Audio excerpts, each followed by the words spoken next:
Hello. तो आप सभी कैसे हैं? आप सभी का एकल ज्ञान हमारे यूट्यूब चैनल में फिर से दोबारा स्वागत है। Your all quality learning partner. तो हम लोग यहाँ पे वोकेबुलरी का सेक्शन स्टार्ट कर रहे हैं। ये सेक्शन आपको रेलवे, बैंक, एसएससी और सभी कम्पिटिटिव एग्ज़ाम में हेल्पफुल साबित होगा। यदि आप स्कूल गोइंग स्टूडेंट्स है या कॉलेज गोइंग स्टूडेंट्स है या घर में रहते हैं और आपको इंग्लिश सीखना की इच्छा है, आप इंग्लिश सीखना चाहते हैं, तो ये सेक्शन आपको काफ़ी हेल्पफुल साबित होगा। ठीक है, ये सभी के लिए है। तो प्लीज़ इसे कंटिन्यू हर एक वीडियो सीरीज़ को देखते रहे। ठीक है, इससे आपका इंग्लिश स्ट्रांग होगा, क्योंकि वोकेबुलरी एक इम्पॉर्टेंट पार्ट है। ठीक है, तो चलिए हम लोग अगले सेक्शन में चलते हैं। हमारा अगला सेक्शन है जेम। ये एक नाउन शब्द है, ये एक नाउन वर्ड है। इसका अर्थ होता है रत्न, मणि या जवाहर। इसे यदि आम भाषा में कहा जाए ए प्रीसियस स्टोन, कोई भी एक प्रीसियस स्टोन, जैसे मूंगा होता है, ठीक है, हीरा होता है, ये भी एक स्टोन है, मूंगा होता है, और बहुत सारे स्टोन्स हैं जिसे हम लोग हाथ की उंगली में पहने हुए रहते हैं बहुत लोग, या गले में पहने रहते हैं। ठीक है, या ज्वेलरी में इसका उपयोग होता है। ठीक है, तो specially when cut and polished and engraved, मतलब यदि उसको स्पेसिफिकली कट या पॉलिश करके उसमें निखार या उसमें रंगत लाया जाता है। इसका सिनोनिम हुआ ज्वेल या प्रीसियस स्टोन। ठीक है, वही प्रीसियस स्टोन या ज्वेल बहुत आम भाषा में। और इसका एंटोनिम हुआ रफ या एक्रोमेटिक। हम लोग एक सेंटेंस से समझने का कोशिश करते हैं। इसका सेंटेंस है कि your goal is to steal a necklace with a red gem on it, मतलब आपका लक्ष्य है कि लाल रत्न से जड़ा हुआ हीरा को चोरी करना। ठीक है, जैसा आप यहाँ पे देख पा रहे हैं, सेंटेंस को कोरिलेट करता हुआ एक इमेज आ रहा है। ये लाल रत्न जड़ा हुआ है, हीरा है।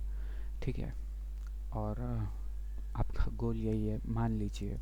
ठीक है, तो इसे कोरिलेट करके याद करने से सुविधा होगा।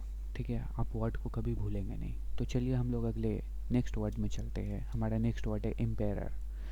ये भी एक नाउन वर्ड है और इसका हिंदी अर्थ होता है महाराजा या सम्राट। ठीक है, इसे आम भाषा में यदि समझने की कोशिश करें तो a ruler of great power and rank, especially one ruling an empire. ठीक है, एक यह एक सत्ता है, यह एक सबसे सर्वोच्च सत्ता है, सबसे बड़ा सत्ता है। ठीक है, जो सबसे उच्च या शीर्ष पदवी पर बैठा हुआ है, जो अपने से नीचे को क्या कर रहा है, कंट्रोल कर रहा है, डिक्टेट कर रहा है। ठीक है, इसका सिनोनिम होता है किंग या रूलर। इसका एंटोनिम होता है कॉमनर या सिटीजन। तो सिनोनिम किंग या रूलर ये बहुत ही आम है, ये एग्ज़ाम में उतना आता नहीं है, लेकिन कॉमनर एंड सिटीजन यहाँ पे थोड़ा ध्यान रखिएगा। ठीक है, अक्सर हम लोग को याद नहीं रहता है। ठीक है, ये आसान है लेकिन फिर भी ठीक है। तो चलिए हम लोग इसका सेंटेंस देखते हैं। इसका सेंटेंस है the outbreak of war in kingdom distracted the attention of the emperor. राज्य में युद्ध का प्रकोप सम्राट के ध्यान को भटका दिया। ठीक है, तो ये आप देख सकते हैं, सम्राट है और राज्य में युद्ध का प्रकोप है। मंत्री राजा को खबर देने आए हैं, जिससे राजा विचलित हो गया है। ठीक है, तो इमेज और वर्ड को कोरिलेट करके याद करने का कोशिश कीजिए। ठीक है, इससे आपको बेटर समझ में आएगा और जल्दी से याद भी हो जाएगा। अगला हमारे पास वर्ड है कोर्टियर। ये भी एक नाउन वर्ड है। इसका अर्थ होता है दरबारी या राज दरबारी। यदि इसे आम भाषा में समझने की कोशिश करें तो यह है a person who attends a royal court as a companion और एडवाइज़र टू द किंग और क्वीन। ठीक है, मतलब एक ऐसा इंसान जो कि राजा के दरबार में सलाहकार, या यूँ समझे कि राय मशवरा करना, सलाह करना, या कानूनन रूप से किसी भी चीज़ को उसे एडवाइस करना राजा को। ठीक है, जो एडवाइस कर रहा है उसे ही कोर्टियर कहा जाता है, दरबारी। अच्छा, इसका सिनोनिम वर्ड है अटेंडेंट या एडवाइज़र। ठीक है, अटेंडेंट या एडवाइज़र ये दोनों कॉमन वर्ड है। एंटोनिम्स में यदि हम लोग देखते हैं तो एंटोनिम्स है सिटीजन या कॉमनर। ठीक है, वही सेम है सेंटेंस जो भी हम लोग देख रहे हैं। Because the courtier was proven disloyal. Disloyal का मतलब क्या होता है कि वह विश्वास लायक नहीं है वो राजा का, ठीक है। राजा उस पर विश्वास कर रहा था लेकिन वो विश्वास के पात्र नहीं निकला, ठीक है। वो कुछ दगा किया या कुछ बेईमानी किया, ठीक है। तो यहाँ पे हिंदी देख सकते हैं, क्योंकि राजा के प्रति विश्वासघाती साबित हुआ था, उसे एक अन्य दरबारी के साथ बदल दिया गया। अब उसका पोजीशन चला गया, अब उसका पदवी चला गया। अब यहाँ देख सकते हैं, यहाँ पे राजा बहुत ही क्रोधित है अपने दरबारी के ऊपर और वो उसे खरी खोटी सुना रहा है। तो इस तरह से आप वर्ड को इमेज के साथ कोरिलेट करके समझ सकते हैं। हमारा नेक्स्ट वर्ड है एथिक्स। यह भी एक नाउन वर्ड है और इसका अर्थ होता है आचार या नीति। इसका इंग्लिश में सेंटेंस हम लोग देखें तो moral principles that govern a person's behaviour और the conducting of an activity, ठीक है। ये प्रिंसिपल है, ये सर्टेन रूल्स है जो कि एक पर्सन को बनाता है, जो कि पर्सन के एक बिहेवियर या पर्सनालिटी या कंडक्ट को बनाता है। इस तरह से आप समझ सकते हैं। और इसका सिनोनिम्स है प्रिंसिपल या इथॉस, ठीक है, प्रिंसिपल या इथॉस, ठीक है। और यदि वो एथिक्स के अकॉर्डिंग नहीं है तो इसका अपोजिट वर्ड क्या होगा, इमोरल या अनराइटियसनेस।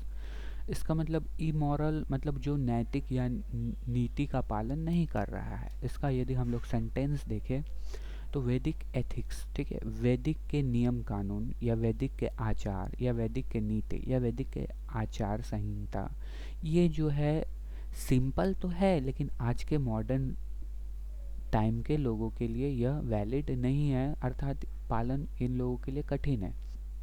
तो यहाँ पे हिंदी देख सकते हैं कि वैदिक नैतिकता सरल है लेकिन इसकी प्रथाएं पश्चिमी दिमाग के लिए बहुत जटिल है ना, क्योंकि हम लोग इसके अभ्यस्त नहीं हैं, ठीक है। तो हम लोग देख सकते हैं एथिक्स और इमेज को कोरिलेट करता हुआ कि यहाँ पर जो वैदिक एथिक्स को दिखाया जा रहा है और यह जो है मॉडर्न टाइम के लोगों के लिए पालन करना यह आसान या संभव बहुत हद तक नहीं है। तो हमारे पास अगला वर्ड है ये अटेन। अटेन भी एक वर्ब शब्द है और इसका अर्थ होता है प्राप्त करना या प्राप्त, ठीक है।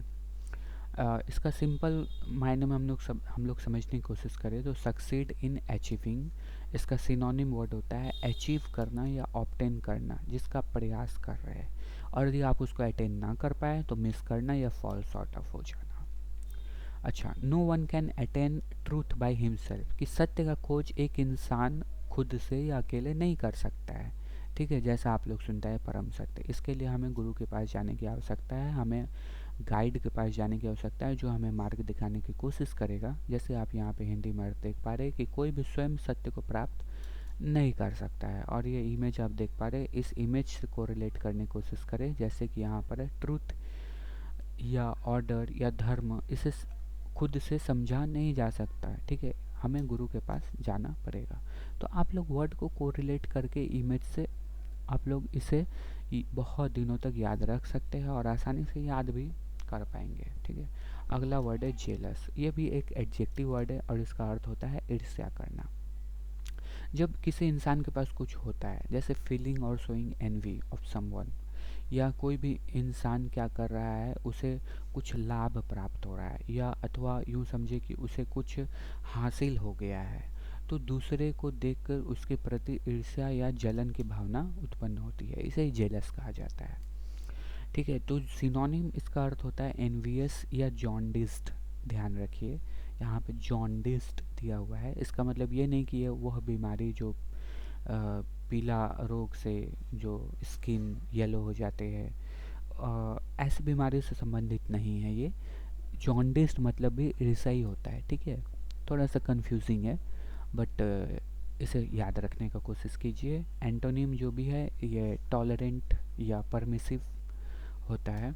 अच्छा, सेंटेंस में हम लोग आते हैं, she was jealous of her but she had no reason to be, ठीक है। एक लड़की है जो कि अपने दोस्त से ही ईर्ष्या कर रही है, जलन कर रही है। अब हो सकता है वो किसी एकेडमिक या कहीं अच्छा मार्क्स ले आई या कुछ अच्छा परफॉर्म की अपने कॉलेज में, तो वह ईर्ष्या करती थी, लेकिन उसने पास होने का कोई कारण, उसके पास होने का कोई कारण नहीं था, ठीक है। तो ईर्ष्यालु व्यक्ति का कोई कारण नहीं होता है, बस वो उनके पास वो नहीं होता है तो वो दूसरे के कामयाबी से ईर्ष्या करने लगते हैं। तो हम लोग अगले शब्द की ओर आगे बढ़ते हैं, पॉपुलर। यह भी एक एडजेक्टिव वर्ड है, इसका अर्थ होता है लोकप्रिय या प्रसिद्ध।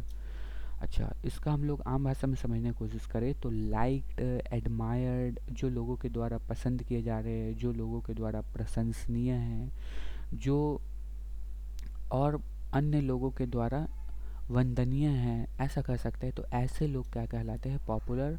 तो यह एक एडजेक्टिव शब्द है जो किसी व्यक्तित्व को डिफाइन कर रहा है, ठीक है।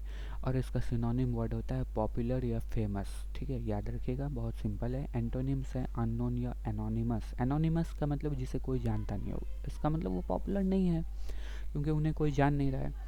She was one of the most popular girl in the school. इसका अर्थ हुआ कि वह एक सबसे लोकप्रिय लड़की है स्कूल में, ठीक है। इसका आप देख सकते हैं कि एक लड़की है, ठीक है, जो गिफ्ट कर रही है, तो ये सबसे लोकप्रिय है। तो इमेज से कोरिलेट करने की कोशिश करके याद करने का प्रयास कीजिए, इससे आपको बहुत जल्दी समझ में आएगा, ठीक है। तो हम लोग अगले वर्ड की ओर आगे बढ़ रहे हैं। अगला वर्ड हमारे पास है एडमिनिस्ट्रेशन। ये एक नाउन वर्ड है और इसका अर्थ होता है प्रशासन या प्रबंधन, ठीक है। जो भी हम लोग कोई बिजनेस ऑर्गेनाइजेशन हो या कोई गवर्नमेंट हो, ठीक है, या कोई गवर्नेंस हो, तो हम लोग इसको चलाने के लिए हम लोग क्या करते हैं? एक सर्टेन रूल्स बनाते हैं, ठीक है। तो जो सर्टेन एथिक्स बनाते हैं, ठीक है, या किसी ऑर्गेनाइजेशन हो, ठीक है, तो इसको एथिक्स, इसको चलाने के लिए जो एथिक्स चाहिए होता है, तो जो सम्मिलित रूप होता है, ठीक है, उस ऑर्गेनाइजेशन, बिजनेस या किंगडम को चलाने के लिए, उसे ही कहा जाता है एडमिनिस्ट्रेशन। तो एडमिनिस्ट्रेशन को हेड करने वाला क्या कहलाता है? एडमिनिस्ट्रेटर। अच्छा, इसका हम लोग सिनोनिम्स में हम लोग आ रहे हैं, तो रेजाइम या प्रिलिमिनरी अरेंजमेंट होता है। एंटोनिम्स में जो भी होता है मिसमैनेजमेंट, ठीक है, या लॉलेसनेस, ठीक है। सेंटेंस में हम लोग देख रहे हैं कि प्रेसिडेंट जो होता है वो हेड होता है किसी भी एडमिनिस्ट्रेशन का। So president is the head of an administration. इसका हिंदी अर्थ है राष्ट्रपति प्रशासन का प्रमुख होता है। तो आप देख सकते हैं विश्व के प्रसिद्ध राष्ट्रपति बराक ओबामा, ये अमेरिकी सरकार के प्रमुख हुआ करते थे, ठीक है। तो राष्ट्रपति क्या होता है? किसी भी प्रशासन का या ऑर्गेनाइजेशन का या देश का या संस्था का प्रमुख होता है, ठीक है। और वो क्या करता है? अपने से लोअर मैनेजमेंट सिस्टम या लोअर मैनेजमेंट को क्या करता है? गाइड करता है, ठीक है। तो आज का सेशन यहीं तक समाप्त रहा। तो और भी वीडियो कंटिन्यू आएंगी, सो प्लीज़ आप लोग लाइक शेयर और सब्सक्राइब करना ना भूलें। Thank you for to be with us. Thank